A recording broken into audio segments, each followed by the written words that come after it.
नमस्कार विद्यार्थियों, कैसे हैं सभी। उम्मीद है सब कुशल होंगे। देखिए, हमारी जो क्लासेज चल रही है उन क्लासेज में आज आपके इतिहास विषय में अगला बिंदु हम शुरू करने जा रहे हैं। और अगला बिंदु शुरू करने से पहले मैं आपको ये बता दूं कि जितने भी इम्पोर्टेंट टॉपिक्स हैं उन इम्पोर्टेंट टॉपिक्स में से बहुत कुछ हमने पढ़ भी लिया है। फिर भी आगे जो क्लासेज हैं वो आपको टाइमली रेगुलरली मिलती रहेंगी। और जो क्लासेस हम ले रहे हैं उम्मीद है कि वो आपको समझ में भी आ रहा होगा। यानी जितने बिंदु हमने अभी तक पढ़ लिए हैं, जो जो टॉपिक हमने अभी तक क्लियर कर लिए हैं, उम्मीद है कि वो आपको समझ में आ रहे होंगे। फिर भी अगर कोई क्वेरीज रह जाती है तो जैसा कि मैं पहले से कहता आ रहा हूँ कि आप कमेंट सेक्शन में जा कर के और कमेंट कर सकते हैं, हमें बता सकते हैं, या फिर व्हाट्सएप हमें कर सकते हैं, जो नंबर आपके पास हैं ऑलरेडी, है ना। तो इतिहास विषय में एक नया बिंदु आज मैं ले रहा हूँ जिसमें हम जानेंगे मौर्य इतिहास के विषय में।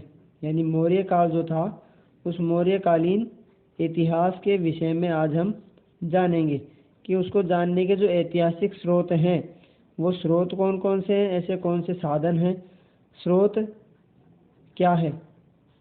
देखिए, सबसे पहली चीज़ है स्रोत को समझना।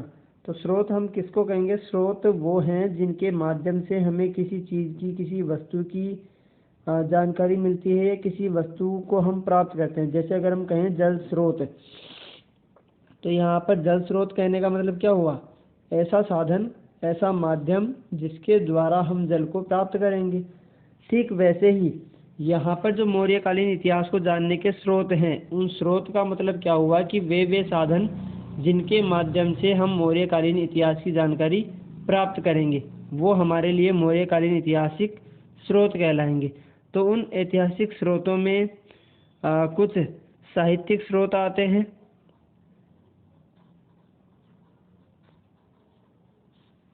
जो काफ़ी प्रसिद्ध भी है।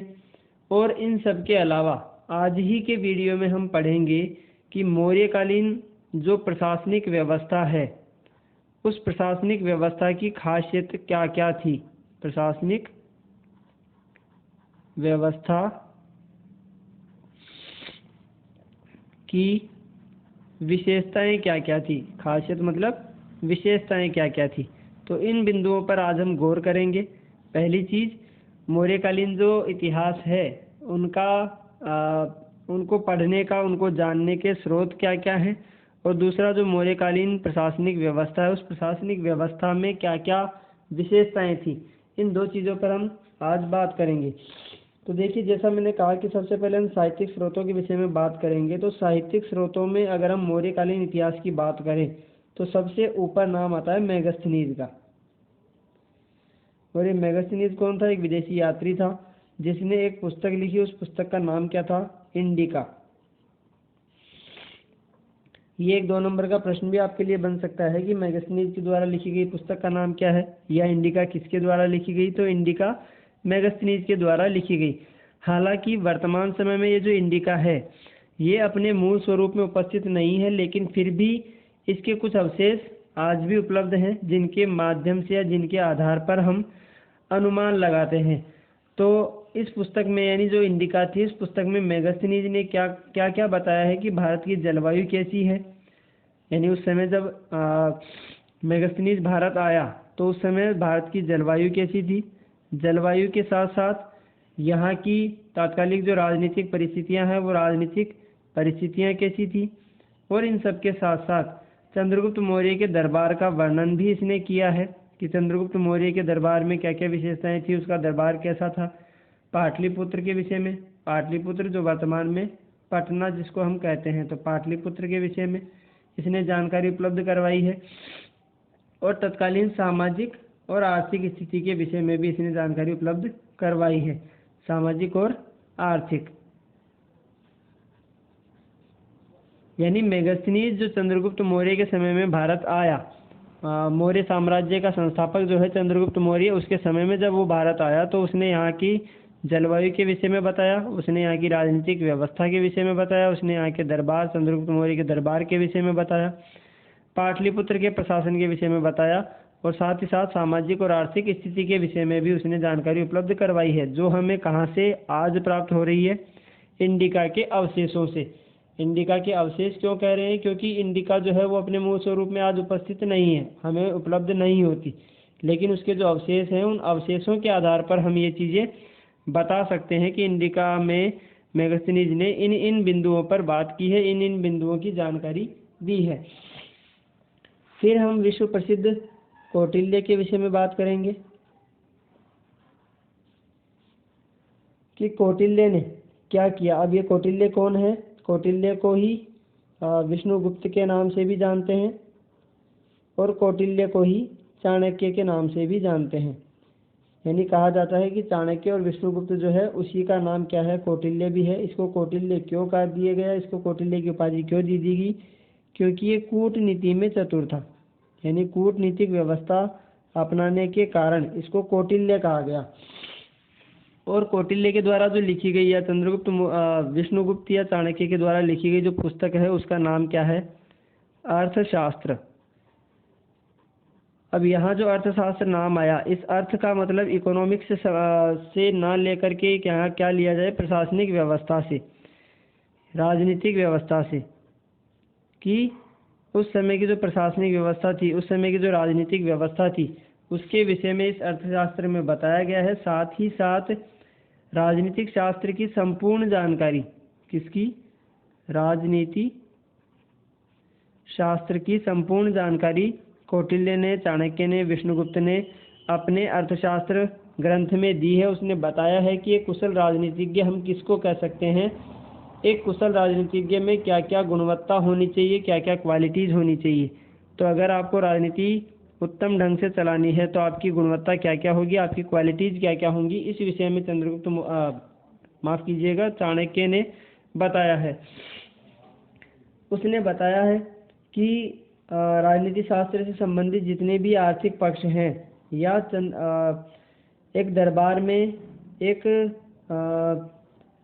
साम्राज्य में, यानी किसी भी साम्राज्य को चलाने के लिए वहाँ की कर्तव्य, एक राजा के जो कर्तव्य होने चाहिए उसके विषय में उसने जानकारी दी है। एक राजा को युद्ध करने के ढंग के विषय में जानकारी दी है। उसने मंत्री परिषद के विषय में बताया है, गुप्तचर विभाग के संगठन के बारे में बताया है, अर्थव्यवस्था और दंड विधान के विषय में भी उसने अर्थशास्त्र में जानकारी दी है। और साथ ही साथ ये कौटिल्य था कौन? कौटिल्य या विष्णुगुप्त जो है वो इस संबंध में आया कैसे? तो जैसे मेगास्थनीज एक विदेशी यात्री था, ठीक उसी तरह से कौटिल्य या चाणक्य या विष्णुगुप्त जो है वो चंद्रगुप्त मौर्य का प्रधानमंत्री था, यानी प्रधानमंत्री पद पर जो आसीन था उस वक्त चंद्रगुप्त मौर्य के दरबार में, उसका नाम क्या है? विष्णुगुप्त, चाणक्य या कौटिल्य। और कहते हैं कि चंद्रगुप्त मौर्य को इस साम्राज्य को उपलब्ध करवाने या साम्राज्य प्राप्त करवाने में जो बड़ी भूमिका निभाई वो किसने निभाई थी? इसके प्रधानमंत्री कौटिल्य ने। यानी ये प्रधानमंत्री बाद में बना, चंद्रगुप्त मौर्य राजा बाद में बना, लेकिन उससे पहले ही इन दोनों में जानकारी थी, इन दोनों के संबंध थे गुरु शिष्य के आधार पर। फिर बात करते हैं हम एक और विश्व प्रसिद्ध नाटक की, जिसका नाम है मुद्रा राक्षस। मुद्रा राक्षस, और ये मुद्रा राक्षस लिखा किसके द्वारा गया है? विशाख दत्त के द्वारा। प्रसिद्ध लेखक, संस्कृत के लेखक जिसको विशाख दत्त के नाम से जानते हैं, विशाख दत्त के द्वारा लिखी गई पुस्तक का नाम मुद्रा राक्षस। इस मुद्रा राक्षस में भी इन्होंने क्या बताया है? यानी मुद्रा राक्षस जो कि एक नाटक है, कहने को एक पुस्तक है, लेकिन उसमें जो उसकी जो विधा है वो विधा क्या है? नाटक की। तो कौटिल्य और चंद्रगुप्त मौर्य ने पौरवों के शासक प्रवर्तक की सहायता से नंदवंश का जो अंत किया था, उस नंदवंश का अंत करने में उन्होंने क्या क्या प्रक्रियाएं अपनाई उसके विषय में जानकारी दी गई है। किसमें? मुद्रा राक्षस में। और मुद्रा राक्षस में ही बताया गया है कि उस समय की सामाजिक, राजनीतिक और धार्मिक दशा कैसी थी। यानी कहने को हम मान सकते हैं कि इन तीनों ही ग्रंथों में, चाहे वो इंडिका हो, चाहे वो कौटिल्य के द्वारा लिखी गई अर्थशास्त्र हो, और चाहे मुद्रा राक्षस हो जो कि विशाख दत्त के द्वारा लिखी गई, इन तीनों में ही उस समय की सामाजिक, आर्थिक और राजनीतिक व्यवस्था के विषय में तो निश्चित तौर पर बताया ही गया है। फिर हम बात करें उस समय के जो धार्मिक ग्रंथ हैं, जैसे बौद्ध और जैन साहित्य, यानी उस धर्म के द्वारा, उस धर्म से संबंधित व्यक्तियों के द्वारा जो साहित्य लिखे गए उसको बौद्ध या जैन धर्म से संबंधित साहित्य के विषय में गिना जाता है या उसकी क्वालिटी कैटेगरी में गिना जाता है। तो जो दीपवंश और महावंश नाम के दो ग्रंथ हैं, क्या क्या, दीपवंश और महावंश, ये जो दो ग्रंथ हैं ये तो हैं अशोक के समय बौद्ध धर्म में लिखे गए। यानी इन दोनों ग्रंथों से क्या जानकारी प्राप्त होती है कि अशोक जो है वो बौद्ध धर्मावलंबी कैसे बना। और इसी तरह से महाबोधि वंश, महाबोधि वंश और महावंश टीका, महावंश टीका, ये दोनों भी बौद्ध धर्म से ही संबंधित है। और इसमें किसके विषय में बताया गया है, चंद्रगुप्त मौर्य के विषय में। तो हम कह सकते हैं कि चंद्रगुप्त मौर्य के विषय में बताने वाले जो दो बौद्ध ग्रंथ हैं वो कौन से, महाबोधि वंश और महावंश टीका। और इसी तरह से अशोक के विषय में जो बताने वाले दो बौद्ध ग्रंथ हैं उसका नाम क्या है, दीपवंश और महावंश है।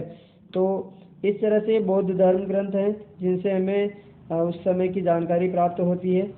और अशोक के विषय में ही बताने वाला एक और जो ग्रंथ है उसका नाम है दिव्यावदान, दिव्यावदान। इसके द्वारा भी हमें अशोक के विषय में जानकारी प्राप्त होती है। फिर अगर हम बात करें पुराणों की, तो पुराणों में राजाओं की जो वंशावली दी हुई है उस वंशावली में मौर्यों के कालक्रम की काल निर्धारण करने में हमें सहायता प्राप्त होती है। यानी जितने भी पुराण उस समय में लिखे गए उन पुराणों के द्वारा क्या प्राप्त होता है कि मौर्यकालीन जो राजा थे, मौर्यकालीन जो सम्राट थे, उन सम्राटों का क्रम क्या था, यानी पहले कौन आया बाद में कौन आया, इस विषय की जानकारी हमें किससे प्राप्त होती है, इन पुराणों से प्राप्त होती है कि पहले कौन सा राजा हुआ बाद में कौन सा राजा हुआ। जैसे कि विष्णु पुराण है, तो ये मौर्य काल में लिखा गया विष्णु पुराण, और इसके साथ साथ भागवत पुराण, ये दो ग्रंथ हैं जो मौर्य काल में लिखे गए। और इसी तरह से बात करते हैं मौर्यकालीन शिलालेखों की, तो कुछ शिलालेख भी हैं जिसके द्वारा मौर्यकालीन साहित्य की मौर्यकालीन इतिहास की जानकारी प्राप्त होती है। साहित्यिक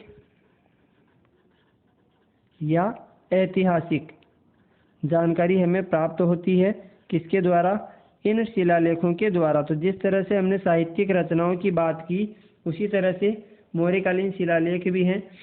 और इसमें सबसे ऊपर जो शिलालेखों में नाम आता है वो किसका आता है, अशोक का, क्योंकि अशोक ने जितने शिलालेख जितने स्तंभ लेखों का निर्माण करवाया उतना शायद ही किसी मौर्य सम्राट ने करवाया।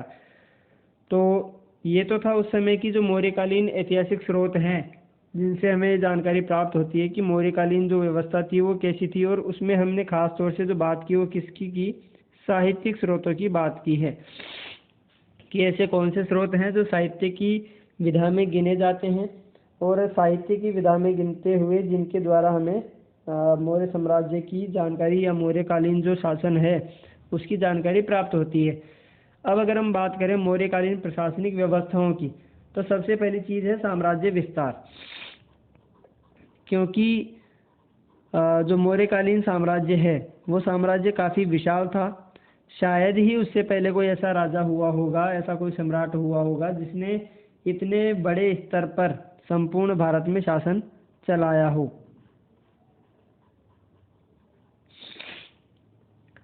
और फिर जिस विषय में सबसे ज़्यादा बात होती है मौर्य काल की वो है शासन व्यवस्था, शासन व्यवस्था। और शासन व्यवस्था के साथ साथ शासन प्रबंध। तो एक तरह से हम इन दोनों को एक ही मान सकते हैं, शासन व्यवस्था और शासन प्रबंध को। तो देखिए चंद्रगुप्त मौर्य ने खास तौर से हम कह सकते हैं कि चंद्रगुप्त मौर्य ने, किसने, चंद्रगुप्त मौर्य ने जिस शासन व्यवस्था का अनुसरण किया, जिस शासन व्यवस्था को लागू किया, उस शासन व्यवस्था को न केवल मौर्य साम्राज्य के ही वंशज, मौर्य साम्राज्य के वंशज ही नहीं बल्कि उसके बाद में आने वाले जो अन्य वंश हैं उन अन्य वंशों ने भी अपनाया, क्योंकि इसमें खासियत थी, क्योंकि इसमें ऐसी विशेषताएं थी ऐसा प्रशासनिक ढांचा बनाया हुआ था कि जिसकी वजह से इसको बाद में आने वाले वंशों ने भी अपनाया। और चंद्रगुप्त मौर्य के अलावा अगर किसी दूसरे सम्राट, मौर्य सम्राट की बात होती है तो उसका नाम आता है अशोक, जिसने अच्छी प्रशासनिक व्यवस्था को कायम रखा। और जो हमने ऊपर बात की साम्राज्य विस्तार, उसमें भी चंद्रगुप्त मौर्य का ही नाम सर्वोपरि है, लेकिन अशोक का भी है। अशोक का कम है क्योंकि इसने कलिंग विजय के बाद में अपना जो अभियान था उसको रोक दिया था, लेकिन चंद्रगुप्त मौर्य उसमें सर्वोपरि है। फिर अगर हम बात करें इसके केंद्रीय प्रशासन की, तो ये जो केंद्रीय प्रशासन है, इस केंद्रीय प्रशासन में निरंकुश राजतंत्रात्मक शासन व्यवस्था तो थी। क्या थी? निरंकुश राजतंत्रात्मक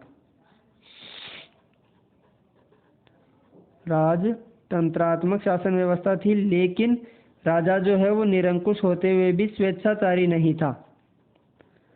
यानी एक तरह से ऐसा नहीं है कि वो अपनी मन की मर्जी का मालिक और वो भला बुरा जो भी करेगा वो केवल उसको भला ही माना जाएगा, बल्कि हकीकत ये थी कि निरंकुश और राजतंत्रात्मक व्यवस्था होने के बावजूद भी बहुत कुछ जो है वो प्रजातांत्रिक प्रणाली के आधार पर होता था, और सम्राट का जो निर्णय है वो अंतिम माना जाता था।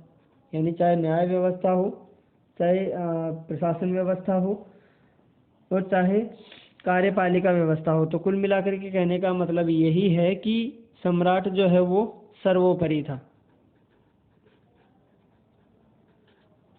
और व्यवस्था, कार्य और न्याय, इन तीनों ही व्यवस्थाओं में सम्राट सबसे ऊपर था। उसी का नियम या उसी का जो निर्णय था वो माना जाता था। फिर बात अगर हम करें मंत्री परिषद की, तो एक मंत्री परिषद होती थी जो राजा को सलाह देने के लिए होती थी। मंत्री परिषद सलाह देने के लिए। और मौर्यकालीन कुछ पदाधिकारी भी होते थे जिनको यानी इस मंत्री परिषद में जो पदाधिकारी होते थे, इन पदाधिकारियों को किस नाम से जाना जाता था? मंत्रीन के नाम से जाना जाता था। मंत्रीन इनको कहा जाता था। और मंत्रीन का जो पद है वो मंत्री परिषद के सदस्यों से ऊंचा होता था। यानी कहने को तो ये इसी का भाग थे, जैसे वर्तमान में मंत्री परिषद और मंत्रिमंडल होता है, तो मंत्रिमंडल ज़्यादा बड़ा है, ठीक उसी तरह से यहाँ पर मंत्री परिषद में जो मंत्री थे उनका पद ज़्यादा बड़ा था। केंद्रीय शासन के विभाग जो हैं वो केंद्रीय शासन के विभाग, अगर हम बात करें इन विभागों के विषय में, तो ये विभाग जो हैं वो 18 थे और इनको कहा क्या जाता था? तीर्थ। यानी इन तीर्थों के विषय में अगर हम बात करें तो ये क्या थे? 18 विभाग थे जिसमें केंद्रीय प्रशासन बटा हुआ था। और ठीक इसी तरह से 26 विभाग थे, 26 विभाग, जिन पर एक विभागाध्यक्ष होता था।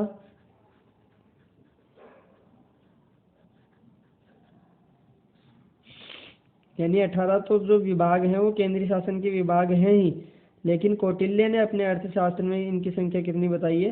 26 विभाग बताई है। और ये जो विभागाध्यक्ष होते थे ये एक मंत्री के अधीन काम किया करते थे। इसमें जो 26 विभाग हैं, इन 26 विभागों में 26 मंत्री होंगे, 26 विभागाध्यक्ष होंगे, और 26 विभागाध्यक्ष जो होंगे वो किसके अधीन काम करेंगे? मंत्री के अधीन काम करेंगे। फिर अगर हम बात करें पुलिस और गुप्तचर व्यवस्था की, तो पुलिस और गुप्तचर व्यवस्था ठीक वैसी थी जैसी वर्तमान में है, यानी काफ़ी प्रभावी थी। पुलिस और गुप्तचर व्यवस्था भी उस समय बताई जाती है कि प्रभावशाली थी।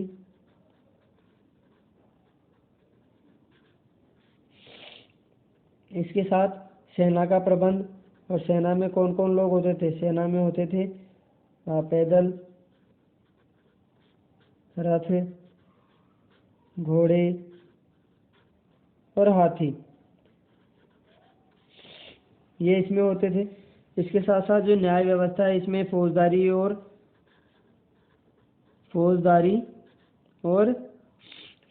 के साथ साथ क्या कह सकते हैं उसको हम? दीवानी, जैसे वर्तमान में है। फौजदारी और दीवानी दो तरह के मामले होते थे, दोनों को अलग अलग न्यायालयों में निपटाया जाता था। और सर्वोच्च जो न्यायाधीश होता था वो कौन होता था? सम्राट। इसी तरह से लोक कल्याणकारी कार्यों के लिए योजनाएं बनाई जाती थी। लोक कल्याणकारी कार्यों के लिए योजनाएं बनती थी। और इसके साथ साथ लोक कल्याणकारी कार्यों के लिए योजनाएं बनने के साथ साथ अगर हम बात करें तो एक और विभाग हम देख सकते हैं, प्रांतीय शासन। क्या? प्रांतीय शासन। यानी जो केंद्र व्यवस्था थी या केंद्रीय शासन व्यवस्था थी उसको किस में बांट दिया गया था? प्रांतीय शासन व्यवस्था में बांट दिया गया था। और ये जो है वो छोटे छोटे जनपदों में बटा हुआ था, यानी छोटे छोटे जिलों में बटा हुआ था। जनपद से मतलब जिले हम मान सकते हैं। और फिर इसी तरह से स्थानीय शासन भी होता था। स्थानीय शासन से मतलब जैसे वर्तमान में ग्राम पंचायतें वगैरह, पार्षद वगैरह होते हैं, वैसे ही स्थानीय शासन भी की व्यवस्था भी उस समय थी, जो स्वतंत्र शासन व्यवस्था थी। यानी एक तरह से उस समय भी त्रिस्तरीय शासन व्यवस्था थी। त्रिस्तरीय शासन व्यवस्था भी उस समय थी, विद्यमान थी। शासन उस समय विद्यमान था। तो ये थी मौर्यकालीन प्रशासनिक व्यवस्था की कुछ विशेषताएं, जिनमें हम साम्राज्य का विस्तार देखा, हमने शासन व्यवस्था और उसका प्रबंधन देखा। उसमें हमने देखा कि केंद्रीय प्रशासन कैसा था और वो किस तरह से प्रांतीय शासन व्यवस्था में और स्थानीय शासन व्यवस्था में बटा हुआ था। मंत्री परिषद होती थी, उसके अधीन मंत्री होते थे, मंत्री जिनको 18 विभाग दे दिए गए थे। इस तरह से गुप्तचर व्यवस्था और पुलिस शासन व्यवस्था भी थी। सेना होती थी, फौजदारी और दीवानी दो तरह के मामले होते थे, जिनका निपटान अलग अलग न्यायालयों में किया जाता था। ये सारी व्यवस्थाएं हमने उस समय की देखी, मौर्यकालीन इतिहास की देखी। तो उम्मीद है कि आज की क्लास भी आपको पसंद आई होगी। फिर से मिलेंगे हम एक नई क्लास में, एक नई ऊर्जा के साथ, एक नए बिंदु के साथ। आज के लिए इतना ही। अगर आज के विषय से संबंधित, आज के बिंदु से संबंधित कोई क्वेरीज हो तो आप कमेंट सेक्शन में जाकर के कमेंट कर सकते हैं और हमसे अपने सवाल पूछ सकते हैं। निश्चित तौर पर हम आपके सवाल जो हैं उनको पढ़ते हैं, लेकिन आप पूछेंगे तभी हमें पता चलेगा कि हमारा किया हुआ जो प्रयास है उसका रेस्पॉन्स आप हमें क्या दे रहे हैं। तो मिलते हैं फिर से एक नई क्लास में। तब तक के लिए आप सेफ रहिए, सुरक्षित रहिए और अपने आप को तरोताज़ा महसूस कराते रहिए। आपके एग्ज़ाम फॉर्म जो है वो बनने प्रारंभ हो चुके हैं। उम्मीद है कि आपने भर भी दिया होगा। अगर नहीं भरा है तो 7 जनवरी इसके लिए तिथि है और हो सकता है कि तिथि आगे बढ़ाई भी जाए। और रही बात परीक्षा की, तो परीक्षा जो है वो इस बार भी मार्च के अंत तक या मार्च के शुरुआत तक प्रारंभ हो सकती है, क्योंकि अभी भी हमारे पास लगभग 2-2.5 महीने हैं जिनमें हम अपनी तैयारी को एक निश्चित मुकाम तक पहुंचा सकते हैं। तो आज के लिए इतना ही। फिर से मिलेंगे एक नई क्लास में। तब तक के लिए अलविदा, धन्यवाद।